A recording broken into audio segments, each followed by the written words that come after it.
Hello दोस्तों, नमस्कार। आप लोगों का बहुत बहुत स्वागत है हमारी इस द महोबा चैनल में। दरअसल मैं आज आपको चाचा ताला सैयद की एक ऐसी रहस्यमयी आपको मज़ार दिखाने वाला हूं जिनका इतिहास लगभग 900 बरस पहले का था।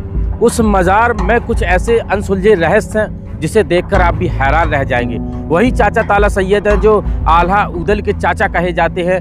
उस मज़ार में आपको रहस्य बता दूं कि अब वहाँ आप जाओगे तो उस मज़ार में देखेंगे, अगर जो भी व्यक्ति अगर उस मज़ार का नाप लेता है, फिर से जैसे दोबारा नाप लेता है, तो हर बार कम या बढ़ निकलती है। हर बार 1 फुट का फर्क आता है। आखिर ये क्या कहानी रही और क्यों यहाँ पर लोग आते हैं और क्या है दोस्तों। आज हूँ मैं उत्तर प्रदेश के महोबा जिले में कीरत सागर नामक स्थान पर और आल्हा उदल की धरती पर। कहा जाता है कि बड़े लड़ैया महुए वाले जिनकी मार सही न जाए, एक खा मारे दो मर जावे, तीजा खौफ खाए मर जाए।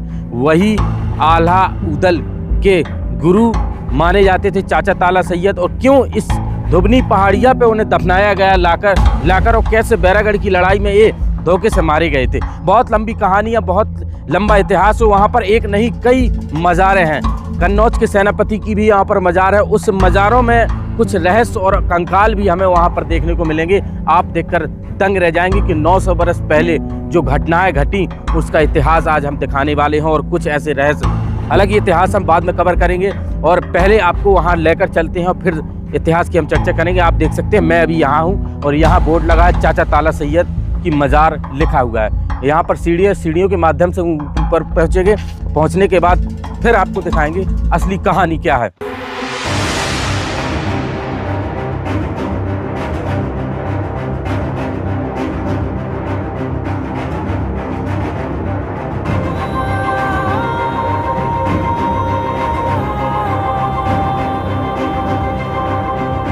अब हम ऊंचाई पर काफ़ी आ चुके हैं। यहाँ देख सकते हैं आप मेरे पीछे, ये सीढ़ियाँ ख़त्म हो चुकी हैं। इसके बाद फिर हमें यहाँ से ऐसी नॉर्मल चढ़ना पड़ेगा, तब हम ऊपर पहुँचेंगे। और यहाँ से दरअसल आप देखेंगे महोबा का व्यू इस प्रकार से देखने को मिलता है। और बगल में कीरत सागर है, इसका भी एक अलग इतिहास है, वो मैं आपको बताऊँगा। अब चलते हैं ऊपर।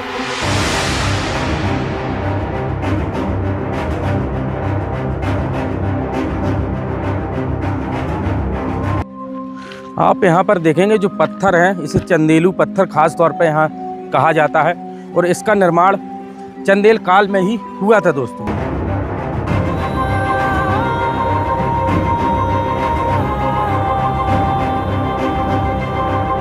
जैसे हम यहाँ पर आते हैं, आप देखेंगे मैंने आपको बताया एक नहीं, यहाँ पर कई मज़ार हैं। यहाँ पर आप देख सकते हैं यह मज़ार है। यह बताया जाता है कि कन्नौज के राजा जयचंद के सेनापति झम्मन खां की मज़ार है। और यहाँ पर इनके साथ वीरगति को प्राप्त हुए थे। बताया जाता है कि मित्रता इनकी इतनी घनिष्ठ थी कि यहीं पर आके उन्हें भी दफना दिया गया था। साथ में और छोटी बड़ी मज़ारें बहुत सी मिलेंगी आगे तक। और अब हम मैन चाचा ताला सैयद की मज़ार के यहाँ आते हैं।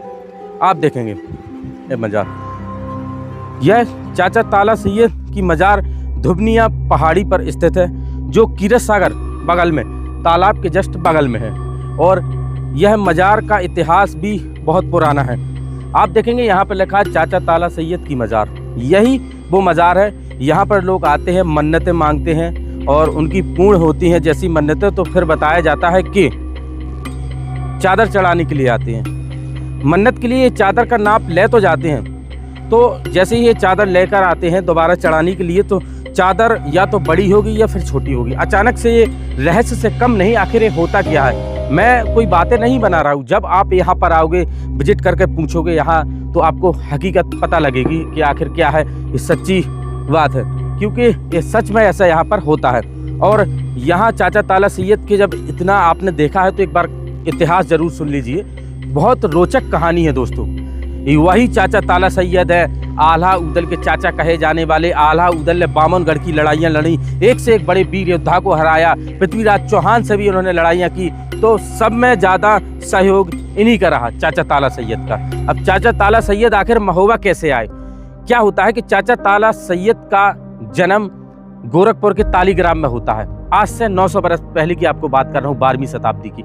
होने के बाद कहते हैं कि कोई बच्चा पूत के पाँव पाले में ही दिख जाते, तो ये बचपन से ही बहुत निपुण थे। निपुण के चलते चलते इसी प्रकार से युद्ध कला में अभ्यास करते थे। इसी प्रकार से यह कहते हैं कि धीरे धीरे जैसे कहीं प्रतियोगिता हुई तो ये भाग लिया करते थे। इसी प्रकार से यह बनारस के राजा के यहाँ नौकरी करने लगते हैं।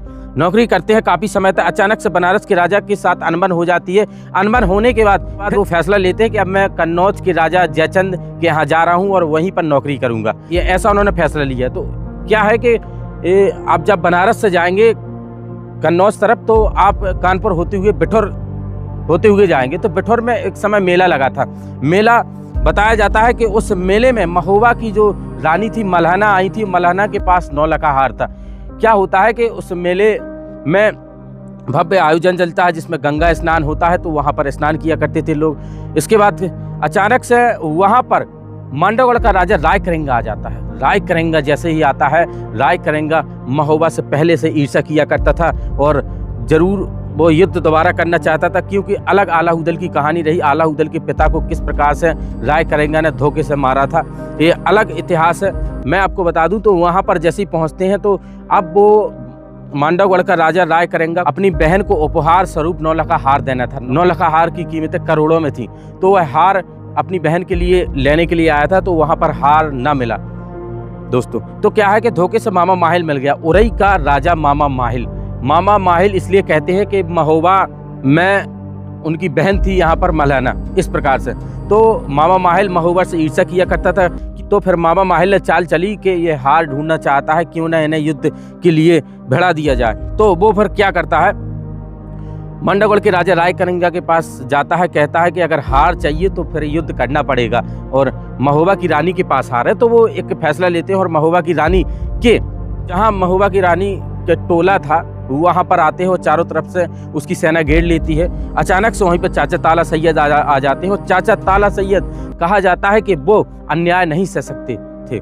इस प्रकार से मतलब किसी को अगर देखते हुए अगर कोई गलत नहीं है और कोई युद्ध कर रहा है तो जो गलत नहीं है उसके प्रति लड़ने के लिए तैयार रहते थे। तो ये वहाँ पर बताते हैं कि अपना वीरता का परचम दिखाते हैं और दिखाने के बाद बताया जाता है कि फिर मांडवगढ़ का राजा वहाँ से भाग जाता है। तो फिर इन्हें महोबा बुलाया जाता है दरबार में। महोबा में दरबार में बैठे हुए थे सब लोग, यहाँ के राजा परमार बैठे थे। तो क्या होता है कि महोबा के राजा कहते हैं कि हमारे यहाँ अभी कोई ऐसा वीर योद्धा नहीं और हमने युद्ध करना छोड़ दिया है, क्यों ना आप यहीं पर रहिए। तो प्रस्ताव रखा जाता है और फिर चाचा ताला सैयद फैसला लेते हैं मैं यहीं पर महोबा में रहूँगा। तो उस समय आल्हा उदल छोटे छोटे थे, यानी आल्हा उदल की जो युद्ध अभ्यास चला करता था तो चाचा ताला सैयद ही उन्हें सिखाया करते थे। सिखाने के बाद जैसे जैसे बड़े होते हैं और एक गुरु का भी काम इन्होंने बिल्कुल निभाया पूर्ण तरीके से और चाचा कहकर बोला करते थे, इसीलिए इनका चाचा ताला सैयद नाम पड़ा। आला उदल बोलते थे।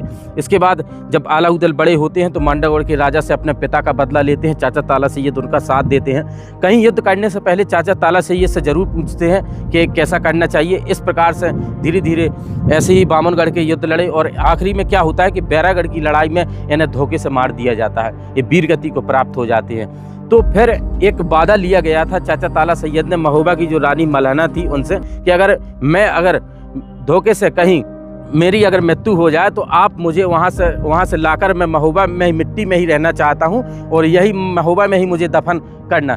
तो वहाँ से लाकर इस धुबनी पहाड़िया पर उन्हें यहाँ पर दफन किया जाता है। और यहाँ पर आप देख सकते हैं उनकी मज़ार यहाँ पर मिलती है आपको और किस इस प्रकार से ये आल्हा उदल से इन्हें जोड़ा जाता है। ख़ास तौर पर बगल में एक कीरत सागर आप देख सकते हैं जो कुछ इस प्रकार है। और चाचा ताला सैयद की कहानियाँ बहुत सुनाई जाती हैं। चाचा ताला सैयद की मज़ार है जो मैंने आपको दिखाई और इनका इतिहास बहुत लंबा है, जितना मैं आपको बताऊंगा उतना ही कम पड़ जाएगा। हालांकि शॉर्ट में मैंने जितना बताया उतना बहुत है। तो ये चाचा ताला सैयद की आप मज़ार देख सकते हैं, कुछ इस प्रकार है। तो बहुत बहुत धन्यवाद दोस्तों वीडियो देखने के लिए। अगर वीडियो अच्छा लगा हो तो हमारे चैनल को लाइक शेयर सब्सक्राइब जरूर कर देना दोस्तों।